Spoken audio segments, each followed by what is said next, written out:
ఏమండి, తప్పు చేసినోడు రాజకీయాల్లో ఉన్నా లేకపోయినా ఆ తప్పుకి సంబంధించిన శిక్ష అనుభవించాల్సిందే. అర్థమైందా? అది తప్పు చేసిన ఎవరికైనా రాజకీయాల్లో ఉన్నా, రాజకీయాలు మానేసైనా సన్యాసం తీసేసుకున్నానని చెప్పి కాషాయం ధరించేసినా కూడా తప్పు చేశాడంటే కనుక డెఫినెట్ గా శిక్ష పడాల్సిందే. మరి అతని స్వంత విషయం అంటున్నారు, లేకపోతే ఏ అర్ధరాత్రో గొడ్డలేమైనా కల్లోకి వచ్చిందో, లేకపోతే ఏదైనా ఇంటెలిజెన్స్ రిపోర్ట్స్ ఏమైనా వెళ్ళినాయో, నెక్స్ట్ టార్గెట్లని ఏమైనా వెళ్ళినాయో ఏంటో ఆయనకి తెలియాలి, మనకు తెలియదు.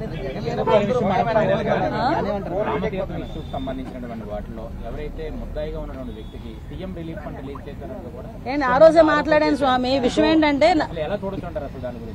అసలు విషయం ఏంటంటే ముందు మీరు గ్రహించండి. అసలు నేనేమంటానంటే, పొలిటికల్ లీడర్లుగా మేము బోల్డ్ మాట్లాడతాం, ఓకే, కానీ మీరు వేసేటప్పుడు అది నిజమా కాదా అనేది కూడా వాళ్ళని కూడా క్వశ్చన్ చేయాలి.